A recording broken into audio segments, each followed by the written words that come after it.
왜 계속 안 아픈데 아프다 그러냐, 검사 얼마 전에 하지 않았냐, 왜 자꾸 그쵸. 이러냐. 네. 예, 가족분들이 어떻게 도와주셔야 어르신분들께서 좀 더 빨리 회복할 수 있고 또 이런 병들이 좀 덜 생기도록 도울 수 있고 이런 부분들을 같이 이야기를 나누기도 합니다. 네, 그렇다면 노인 우울증 어떻게 진단을 하고 또 치료할 수 있을지 자세히 이야기 나눠보도록 하겠습니다.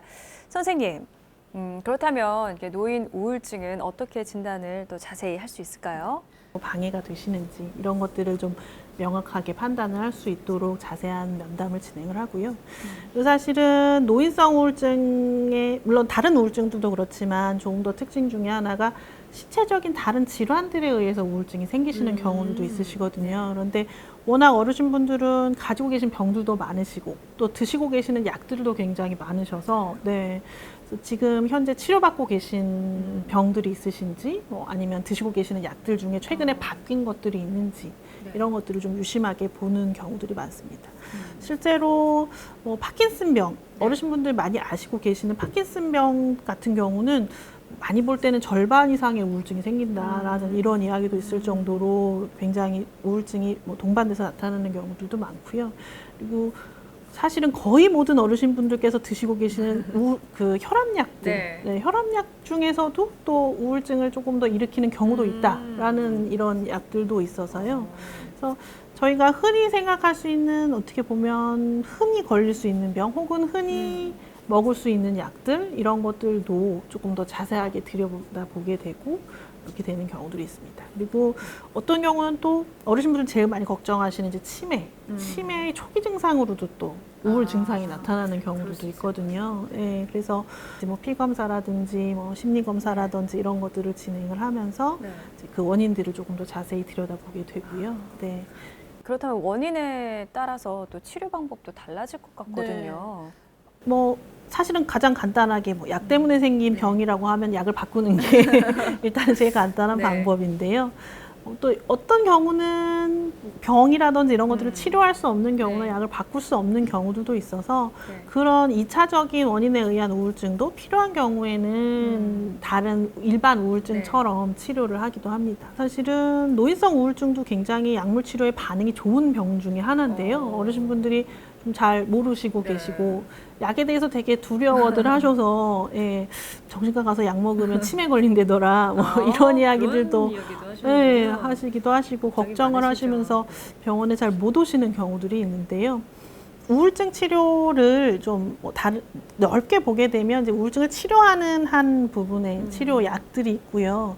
또 하나가 이제 안정제나 수면제 이런 종류의 약으로 이렇게 이제 나눠서 보게 된다고 한다면 어르신분들께서 걱정하시는 뭐 치매 온다 혹은 뭐 중독된다 이런 쪽의 약들은 대부분 다 안정제나 수면제 쪽에 해당하는 약들이고요.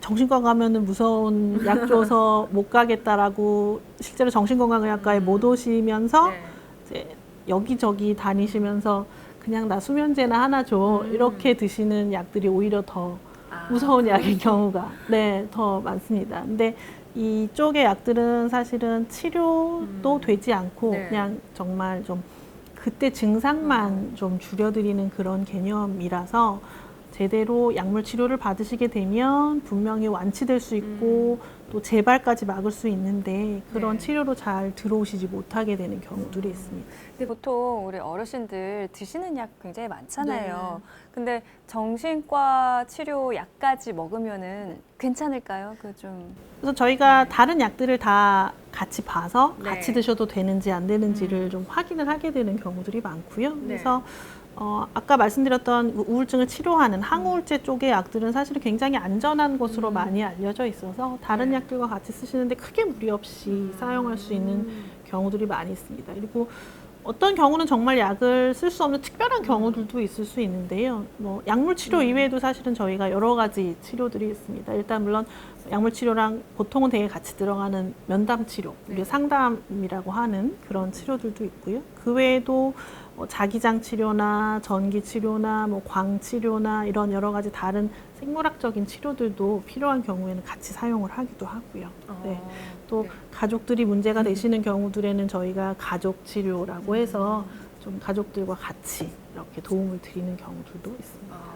가족 치료를 잠깐 언급하셔서 말씀인데 노인 우울증 때문에 주변에 가족분들도 조금 이렇게 뭐라고 할까요? 좀 문제가 좀 이렇게 걱정이 많으실 것 같거든요. 네.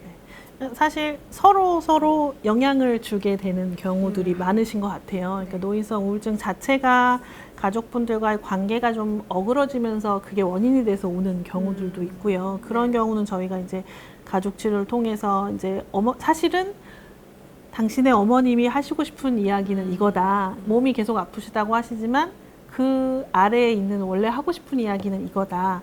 이런 것들은 이제 저희가 좀 도와드리면서 같이 의사소통을 할 수 있게 이렇게 도와드리는 경우도 있고요. 그리고 이제 아까 그 증상의 특징에 대해서 말씀을 드리면서 살짝 말씀을 드렸는데 이제 이런 노인성 우울증 어르신분들의 특징이 계속 몸이 뭔가 불편하시고 온갖 검사를 다 해도 검사상에서는 정상인데 계속 불편하시다고 하시니까 자꾸 그런 관계들이 더 어그러지는 경우들도 많이 있거든요. 왜 계속 안 아픈데 아프다 그러냐, 검사 얼마 전에 하지 않았냐, 왜 자꾸 그쵸. 이러냐. 네. 예. 근데 또 가족의 입장에서는 또 열심히 일하고 있는데 갑자기 전화해서 아파서 죽을 것 같아 막 이러면 또 불려가시고 가셨는데 역시나 별거는 없고 이런 과정들에 대해서 서로 좀 지쳐가게 되시는 경우도 있어요. 근데 그러니까 꾀병 같이 느끼신다 하셨는데 그런 의미하고는 좀 다르다. 이런 것들도 좀 같이 이야기를 나눠드리고 하는 경우도 있고요. 또 가족분들이 어떻게 도와주셔야 이제 어르신분들께서 좀 더 빨리 회복할 수 있고 또 이런 병들이 좀 덜 생기도록 도울 수 있고 이런 부분들을 같이 이야기를 나누기도 합니다. 한 가지 이제 좀 주의하셔야 될 부분이 건강하신 분들은 이제 미리 그렇게 가족분들이 잘 도와주셔서 병이 안 생기도록 하면 뭐 가장 아름다운 일이겠지만 이미 병이 생기셔서 이제 치료가 필요할 정도 수준까지 되신 다음에 그래 우리 가족들이 한번 잘 해봐서 뭐 치료를 안 받아도 되게 만들어 보자라고 하시는 거는 사실은 조금 염려스러운 부분이 있습니다. 그래서 치료는 일단은 저희가 이제 노인성 우울증이다라고 진단을 내릴 정도가 되면 대개는 약물 치료가 반드시 필요한 경우들이 많이 있으셔서요. 약물 치료를 하시면서 이제 가족 관계를 회복해 나가시는 것을 같이 동반해서 하시는 그런 것들이 좀 필요할 것 같고요. 또 뭐 가족이 안 계신 분들 같은 경우에 그러면 우리는 뭐 아무것도 없냐 이렇게 얘기하시지만 사실은 인간관계라는 게 꼭 가족만은 아니니까요. 다른 뭐 사회적인 지지라든지 뭐 지역사회에서의 지지라든지 뭐 이런 것들도 저희가 좀 받으실 수 있도록 같이 좀 도와드리는 경우들도 사실은 있기도 합니다. 네. 이 노인 우울증은 우리 그 어르신만의 문제가 아니라 주변의 우리 가족 그리고 사회가 같이 또 노력해야 되는 부분이 있는 문제였네요.